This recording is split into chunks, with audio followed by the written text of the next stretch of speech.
नमस्कार, आप देख रहे हैं एनडीटीवी राजस्थान। मैं हूं मनीष शर्मा। हम दुनिया में एआई और रोबोट के दौर में जी रहे हैं और वैज्ञानिक, खोजकर्ता, इंजीनियरों का ज़्यादा से ज़्यादा जोर इसी बात पर है कि किस तरह इंसानी काम मशीन के हवाले कर दिया जाए, यानी कम से कम मानव श्रम, ताकि हम आरामदेह और सुरक्षित जीवन बिताएं। लेकिन रोबोट एआई के बावजूद देश में हज़ारों श्रमिक ऐसे हैं जिनका श्रम न सिर्फ जानलेवा है बल्कि हमें एआई के दौर में भी गुलामी के कालखंड की याद दिलाता है।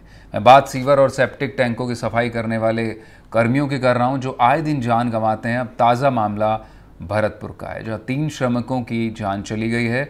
ये काम करते हैं, उसे अंग्रेजी में मैनुअल स्कैवेंजिंग कहते हैं, जिसके खिलाफ आज से 11 साल पहले कानून भी बन चुका है, लेकिन जानलेवा सफाई नहीं थमी है। इसको लेकर विशेष प्रोग्राम होगा। मेरे साथ खास मेहमान मौजूद होंगे।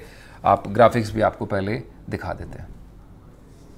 तो गरीबों की लाचारी, हाथ से मैला उठाना जारी, मैनुअल स्कैवेंजिंग का एक काम है। आपको बताएं, बिना सुरक्षा साधन के शौचालयों से मानव मल हटाना और वहीं सेप्टिक और सीवर टैंकों की सफाई करना भी इसी के दायरे में आता है। गुलामी के, जैसे मैंने भी बताया कि उसी के कालखंड की जैसे जो प्रथा थी वो अब तक जारी है। कुछ जगहों पर देश भर में ऐसे मामले सामने आते रहते हैं। हर साल जान गंवाने को मजबूर हैं लोग। 5 साल में 400 से ज़्यादा जानें गई हैं और सबसे ज़्यादा जानें राजस्थान में गई है। नेक्स्ट ग्राफिक के ज़रिए भी कुछ और चीज़ बिंदु आपको दिखा देते हैं इस विषय से जुड़े हुए।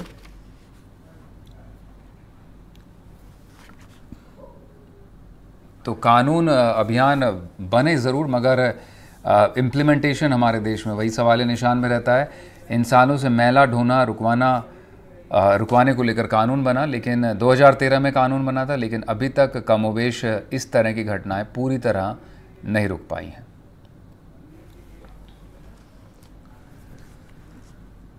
तो मैनुअल स्कैवेंजिंग से ढेरों स्वास्थ्य खतरे हैं और ये उनके काम और गरिमा और मानव अधिकार का उल्लंघन भी है। 2023 में मौतों में 10 अकेले राजस्थान में हुई, गुजरात में 9, महाराष्ट्र, तमिलनाडु में 7-7 मौतें हुई।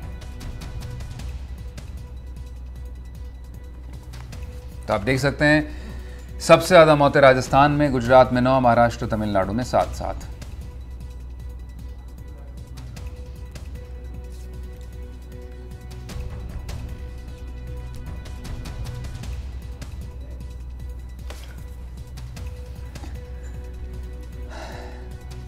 तो आंकड़े आपकी स्क्रीन पर इस वक्त देख सकते हैं आप, मजदूरों की मजबूरी से जुड़े तमाम आंकड़े।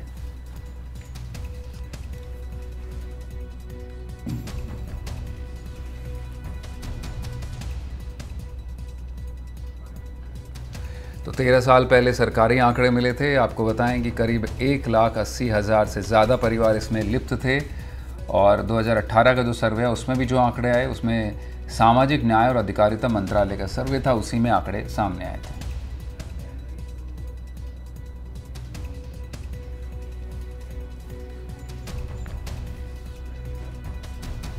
तो सवाल बड़े हैं। पहला सवाल, मैला ढोने की मजबूरी क्या है? दूसरा सवाल, इन मजदूरों के अधिकारों को लेकर है। तीसरा सवाल 2013 के कानून को लेकर है जो लागू नहीं हो पाया पूरी तरह। और चौथा सवाल है, दुनिया में एआई है मगर जानलेवा सफाई भी अभी चल रही है। तो इन्हीं सवालों के इर्द गिर्द हमारा शो होगा। हमारे साथ खास मेहमान मौजूद होंगे। मैं आपको बता दूं, GP Shukla retired Bharatpur collector है, भरतपुर की घटना है। हरनाम सिंह सफाई कर्मचारी एक्टिविस्ट होंगे। शैलेश कौशिक बीजेपी प्रवक्ता। तीनों मेहमानों का बहुत स्वागत है। पहला सवाल मेरा हरनाम सिंह जी आप ही से होगा, क्योंकि ये मामला उस तरह के मैनुअल स्कैवेंजिंग से जुड़ा है जिनके लिए आप काम भी करते रहे हैं। क्यों नहीं रुक पाती है? ऐसी क्या मजबूरी है मैला ढोना आज भी, इस तरह के सेप्टिक टैंकों में जाकर अपनी जान दांव पर लगा देना?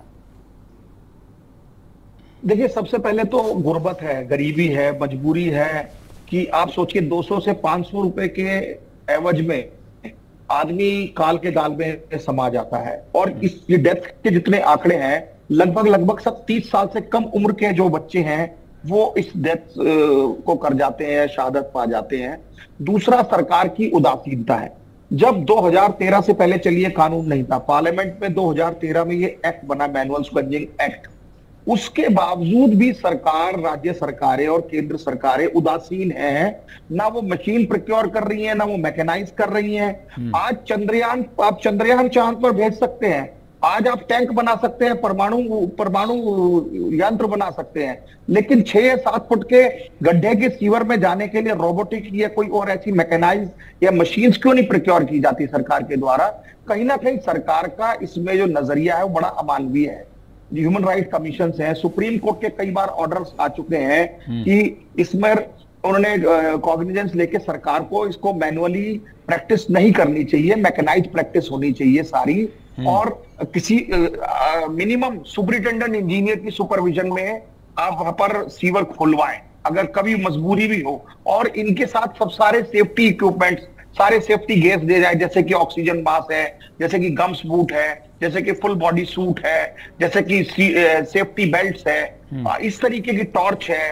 तो ये सब चीजें अगर करी जाती जाए तो मैं समझता हूं कि ये डेथ्स बच सकती है। आज हर साल हम सुनते हैं, जैसा आप भी आंकड़े दिखा रहे थे, लगभग 445 के करीब पिछले 5 सालों में 450 करीब डेथ्स फीवर में गिरकर होगी। ये देश के लिए एक बहुत शर्म करने वाला मुद्दा है कि जब हम देश को विकासशील देश कह रहे हैं, विकसित देश कहने जा रहे हैं, उस वक्त हमारे यहाँ सफाई करते हुए लोग दूसरे का मलमूत्र उठा रहे हैं। असलियत में तो ये बहुत अमानवीय प्रैक्टिस है, अनह्यूमन प्रैक्टिस है कि कैसे आप किसी से दूसरे से हाथों से अपना मलमूत्र उठवा रहे हैं। इसमें सरकार बहुत गैर जिम्मेदार है, और दूसरा गुर्बत और गरीबी है, अशिक्षा है, जिसकी वजह से लोग को पता नहीं होता कि वो मीथेन गैस है।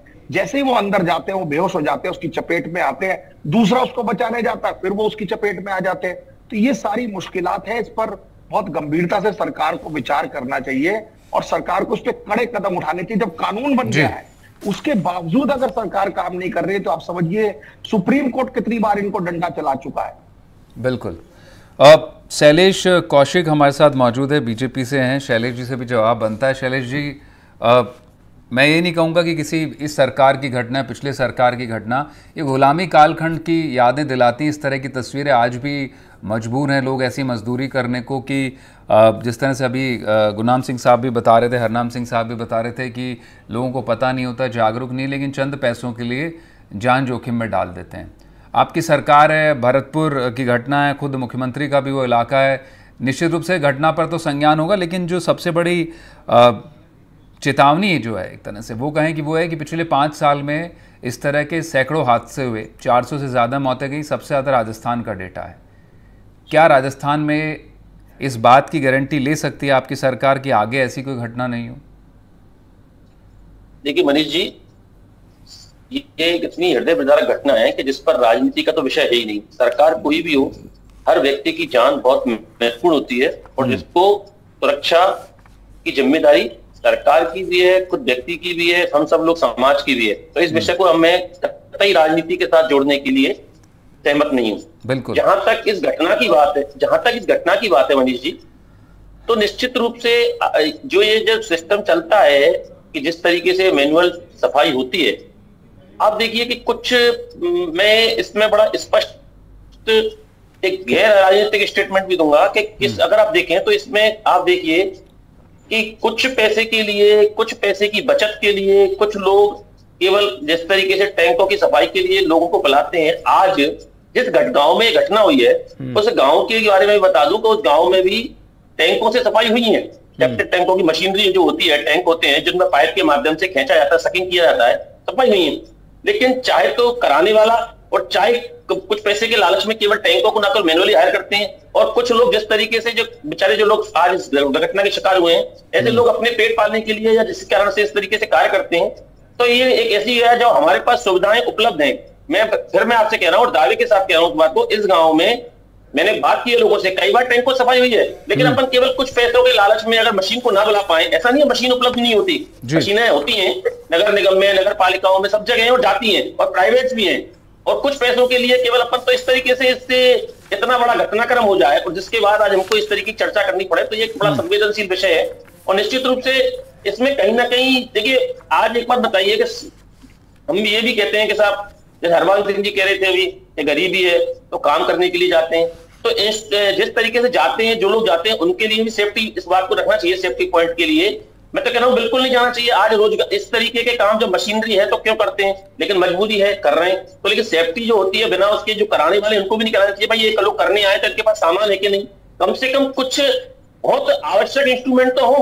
आज इस तरह की घटना हो जाए, वो लोग उतर गए। आप देखिए इस घटना क्रम में जिस तरीके से एक बेचारा जो उतरा उसका पेट स्लिप हुआ, वो जिस तरीके से निश्चित रूप से मुझे लगता है कि जो टैंक की स्थिति थी कम से कम कितने सालों से साफ नहीं हुआ, तो उस कारण जो गैस का जो लेवल होगा वो कितना होगा। और जिस तरीके से बेचारे उसने पहले प्राणी ने जान गंवाई, उसके बाद दूसरा गया, उसके बाद खुद मकान मालिक भी गया, सब लोग गए और जिस तरीके से एक दूसरे को सहयोग करने के लिए जो पहुंचे, लेकिन घटनाक्रम हुआ तो सरकार निश्चित रूप से संज्ञान लेगी। माननीय मुख्यमंत्री महोदय ने तुरंत इस पर एक्शन लेते हुए अधिकारियों को निष्पक्ष जांच के आदेश दिए हैं और जो सरकारी स्तर पर सहायता होती है वो भी प्रदान की जाएगी। लेकिन आवश्यकता इस बात की है कि हमको चाहे वो करने वाले हो चाहे कराने वाले हो, दोनों को इसके प्रति थोड़ा सा जागरूक होना पड़ेगा। मशीनरी उपलब्ध है, कहीं ना कहीं ऐसा नहीं होता कि मशीनरी उपलब्ध नहीं होती। लेकिन अगर कौशिक जी एक सवाल बड़ा है, अगर उपलब्ध है तो क्या लोगों को जानकारी नहीं है? अगर मान लीजिए कोई मकान मालिक सफाई करवा रहा है तो उसे ये पता होना चाहिए कि ये कहाँ मिलेगी, क्या अगर नियम सख्त हो, वाकई इसके रेगुलेशन सख्त होते इस तरह से? मैं मनीष जी मैंने एक बात कही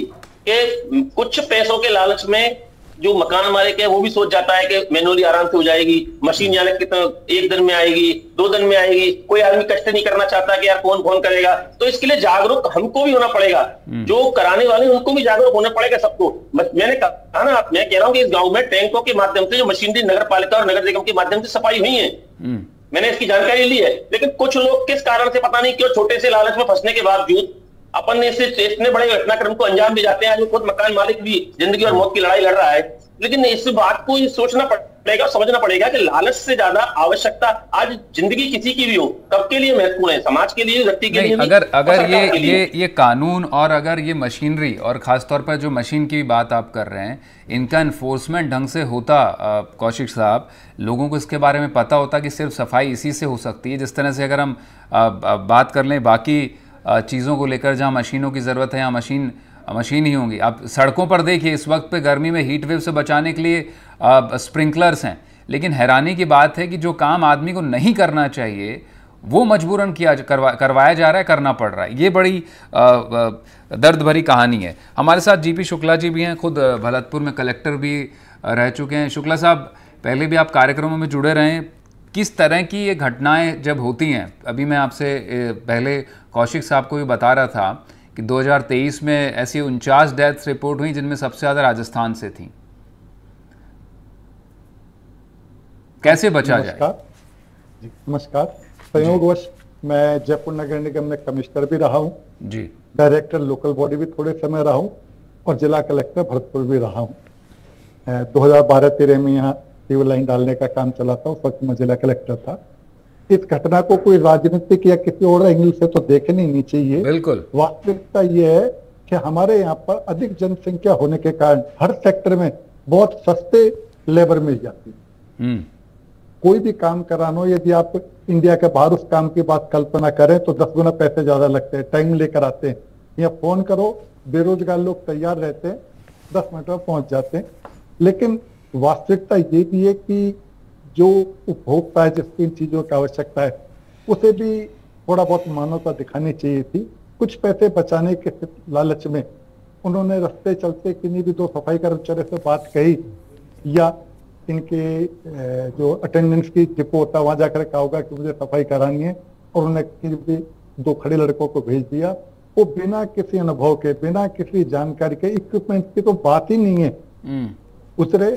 और ऐसे सैकड़ों बार होता है। पता नहीं इस बार क्या स्थिति थी कि उनकी डेथ हो गई, जो बहुत ही दुखद विषय है। लेकिन अल्टीमेटली राज्य सरकार को एक कदम तो लेना चाहिए कि सभी नगर पालिकाएं जहां पर सीवर लाइन जिस क्षेत्र में डली है वहां पर ऐसी कई मशीनें रखे और नगर निगम को इस तरह का अनुदान दे कि वो बहुत सस्ते में सफाई कर सके। इसको आय से नहीं जोड़ा जाए तो शायद मैन्युअली कराने की जगह मशीन से कराना शुरू होगा और इस तरह की घटनाओं की पुनरावृत्ति नहीं। सर, क्या ये इस तरह से, जिस तरह से नगर निगम की गाड़ियां कचरा उठाती हैं शहरों में और छोटे कस्बों में, ऐसा कुछ नहीं इंतजाम हो सकता कि नगर निगम की गाड़ियां डिस्पोजल पे हो लोगों के या फिर अधिकारियों के, और एक फ़ोन कॉल पर अवेलेबल हो, या फिर लोगों को जब मंगानी हो, या फिर एक इसका भी एक मैनुअल तो होता होगा कि कितने समय में सफाई होनी है सेप्टिक टैंकों की या सीवर टैंकों की या गटर्स की, ताकि ये ह्यूमन इंटरवेंशन खत्म हो इसमें। हरनाम सिंह जी कुछ कहना चाहते?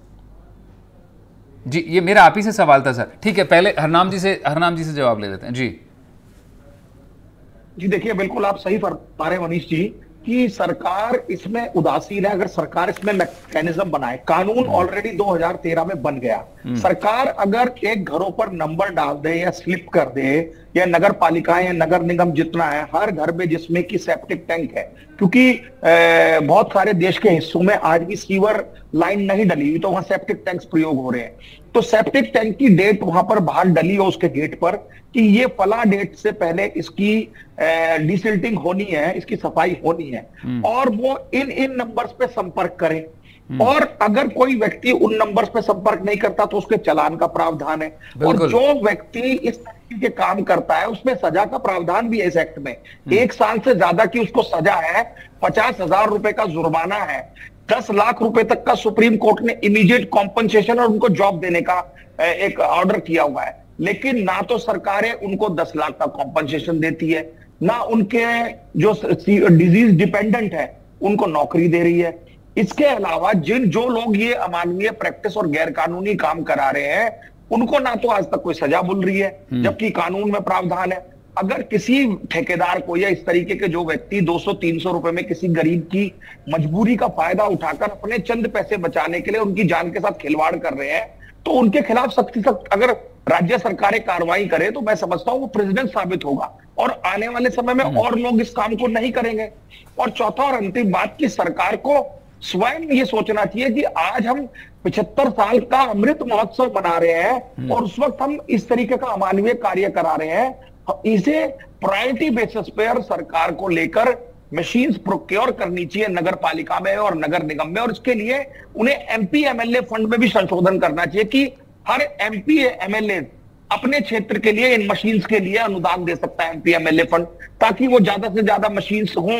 मशीन्स ज्यादा होंगी तो ऑब्वियसली वो सस्ती सफाई होगी, सस्ती सफाई होगी तो लोग मैनुअली सफाई पर ना जाकर मैकेनाइज सफाई करेगा। और मैकेनाइज सफाई का एक फायदा और भी होता है कि उससे जान जाने का जान तो जाएगी नहीं, सफाई भी जो होगी वो बेहतर ढंग से होगी और काफी अच्छे तरीके की सफाई होगी। हरनाम जी, आपके ध्यान में जिस तरह की ये डेथ्स होती हैं, क्या कॉम्पनसेशन की प्रक्रिया रहती है और क्या कार्रवाई होती है?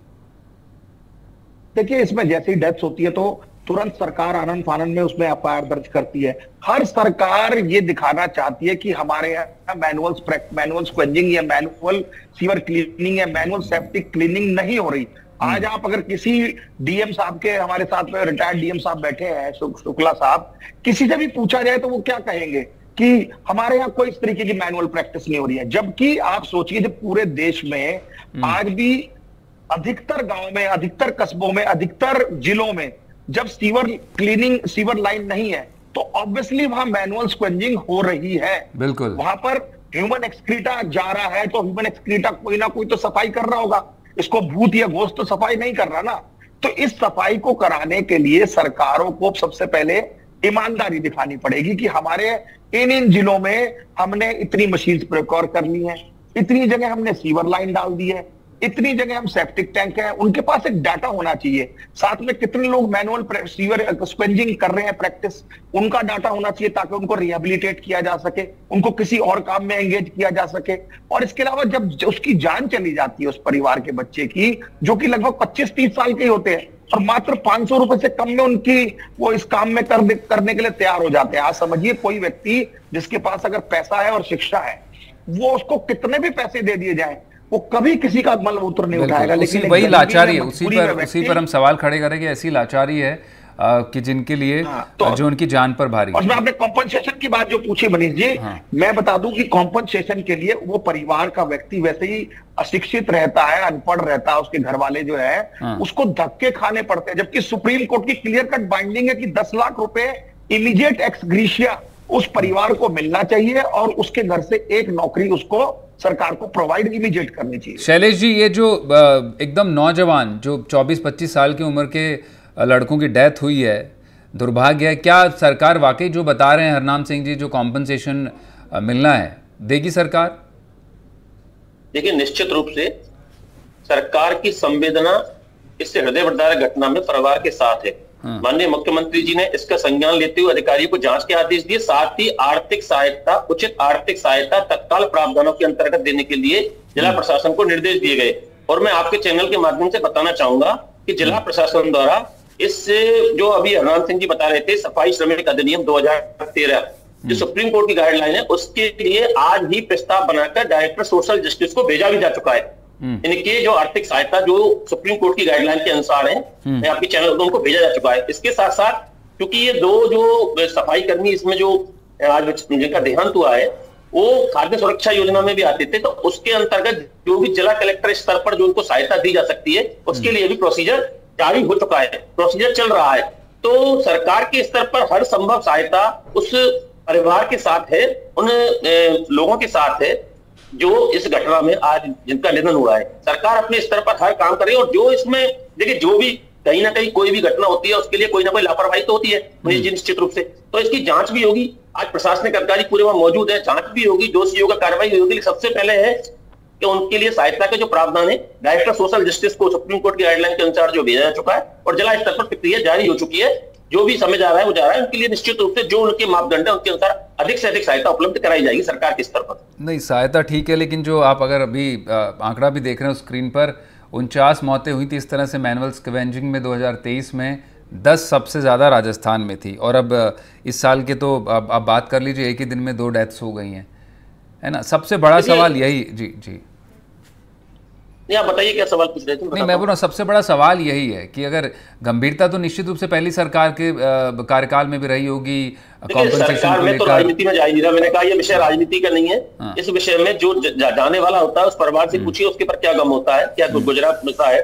देखिए, सबसे बड़ी बात यह है, मैं फिर एक बात कहना चाहूंगा, हरनाम सिंह जी भी कह रहे थे और माननीय डीएम साहब पकला जी भी कह रहे थे, हम इस बात को समझना पड़ेगा कि मशीन है। और दूसरी बात, सरकार के स्तर पर चाहे किसी भी सरकार ने किया हो, मैं राजनीति में नहीं जाता, प्राइवेट्स में भी दी जा चुकी हैं। प्राइवेट्स नगर निगमों में, नगर पालिकाओं में प्राइवेट नंबर भी हैं। हो सकता है सरकार के लिए मशीन किसी कारण से वो कुछ बिजी हो, प्राइवेट नंबर्स को भी, लेकिन दिक्कत ये आती है लोग भी थोड़ा सा जो लालच है ना उसके लिए, जबकि बहुत ज्यादा अंतर नहीं आता। मैं बताना चाहूँ 1400 से 1500 रुपए मशीन आ जाती है, और अगर आपने 4 लोग बुलाए थे, अगर ये मालूम होता, कौशिक साहब, ये मालूम होता और इस तरह की पूरी प्रक्रिया होती, इतने जागरूक होते कानून को लेकर लोग और मशीनों को लेकर, तो इस तरह की नौबत निश्चित रूप से नहीं आती कि सैकड़ों जानें हर साल देश में जा रही हैं। अब 5 साल में 400 से ज़्यादा जाने गई। जीपी शुक्ला साहब, जिस तरह से हरनाम जी बता रहे थे कि जो प्रोसेस अपनाया जाना चाहिए, एक घर के बाहर सेप्टिक टैंक का नंबर हो, उसकी ड्यू कोर्स में सफाई हो और मानवीय हस्तक्षेप खत्म हो जाना चाहिए। क्या ये आसान है प्रक्रिया, फ़ौरन की जा सकती, कम से कम इस सरकार के पास समय इसको लागू करने के लिए? मेरा तो विचार है कि सबसे पहले तो हर चीज की जिम्मेदारी सिर्फ सरकार पे छोड़ना कोई बहुत उचित नहीं है, क्योंकि सरकार की कई तरह की सीमाएं होती है जिसमें आर्थिक सीमाएं भी हैं। ज्यादातर नगर पालिकाएं, नगर निगम में इतनी आमदनी नहीं होती कि वो ये काम कर सके। सफाई और लाइट से ही उनको फुर्सत नहीं मिल पाती। यहाँ जो ये केस हुआ, इसमें जो मुआवजा मिल जाएगा वो भी इसका समाधान नहीं है। समाधान सिर्फ ये है कि लोगों को भी समझना पड़ेगा कि उनकी ड्यूटी है कि जो काम मशीन से कराया जा सकता है, थोड़े से 20, 25 या 50% पैसे ज्यादा देकर किया जा सकता है, तो उसको मशीन से ही कराए। और ये वेट नहीं करें कि जिस दिन बिल्कुल ऐसी स्थिति आए कि पड़ोसी भी आकर शिकायत करे कि आपका सीवर टैंक साफ कराइए, उससे 2-5 दिन पहले अगर बुक करा दें तो इजीली मशीन भी आ सकती है। तो एक तो पहले इसका ये है, और दूसरा ये भी है कि जिस तरह से सफाई कर्मचारियों की एक संख्या सीमित हो गई है जिनको नगर निगम, नगर पालिका में रोजगार मिला है, तो जो बाकी बचे हुए लोग हैं जो अशिक्षित हैं, वो कई बार तो आप देखेंगे छोटे जिले कस्बों में पूछ भी लेते हैं कि सफाई करानी है क्या, ये काम कराना है क्या, वो भी देखने की चीज है। और सबसे बड़ी बात है कि हम खुद जागरूक बने। हर चीज सरकार पर छोड़ कर बैठे रहेंगे तो कुछ न कुछ तो चलता ही रहेगा, और जब घटना होती है तो कुछ दिनों जोश रहता है, शोर मचेगा, 2-4 दिन बाद वही रूटीन में फिर आ जाएगा। बिल्कुल, आपका कहना है कि शोर मचेगा, लेकिन जनता को जागरूक होना पड़ेगा, उससे ही निजात पाई जा सकती है। आप तीनों मेहमान जुड़े, आखिर में हरनाम जी, आप कुछ ऐड ऑन करना चाह रहे थे इस प्रोग्राम में कि क्या सरकार को फौरन एक्शन फिलहाल इस घटना के फौरन बाद लेना चाहिए? देखिए, जैसा कि शुक्ला साहब फरमा रहे हैं, नगर पालिका, नगर निगम का बेसिक काम ही सफाई का होता है। उनके पास और कोई बहुत बड़ा काम नहीं है, तो उनको अपनी जिम्मेवारी निभाते हुए ज्यादा से ज्यादा मशीन प्रोक्योर करनी चाहिए। एमपी एमएलए फंड से भी इसमें मशीन लेने का प्रावधान करना चाहिए, और सरकार ही इसमें कुछ कर सकती है। सरकार सजा भी दिला सकती है, मैनुअल स्क्वेंजर्स को रिहेबिलिटेट भी कर सकती है, मशीनें प्रोक्योर भी कर सकती है, इसको मैकेनाइज भी कर सकती है। इसको केवल जनता पर दोष मढ़ देना कि जनता के लोग कर रहे हैं, जनता में जो लोग कर रहे हैं वो तो बेचारे अशिक्षा, अज्ञानता और गुर्बत और गरीबी की वजह से कर रहे हैं। सरकार को रिहेबिलिटेट करने का काम है, सरकार को ही मैकेनाइज करने का काम है, और सरकार ही जो लोग इसे करा रहे हैं उनको सजा दिलाने का काम है। बल्कि जो लोग, बिल्कुल बेहतर हो कि जो लोग अभी इस काम में इन्वॉल्व हैं उनको ट्रेनिंग दी जाए इस तरह की मशीनरी को ऑपरेट करने की, ताकि उनको एक रोजगार भी मिले और उनकी जान भी जोखिम में ना पड़े। बहुत बहुत शुक्रिया। जी जी जी जी, हाँ नाम जी, जल्द 10 सेकंड में जी। जैसे मैं उदाहरण देता हूं कि हैदराबाद में भी, दिल्ली में भी इस तरीके की मशीन प्रोक्योर करी गई 200 से 300, और उन्हीं लोगों को ये मशीनें देने का प्रावधान है जो लोग मैनुअल स्क्वेंजिंग। बिल्कुल यही बात है, उनको ट्रेनिंग भी मिलेगी और काम भी मैकेनाइज्ड हो जाएगा और जान भी जोखिम में नहीं जाएगी। बहुत शुक्रिया आप तीनों मेहमान हमारे साथ जुड़े इस प्रोग्राम में। तो फिलहाल इतना ही, बाकी तमाम खबरों के लिए आप बने रहे हमारे साथ। नमस्कार।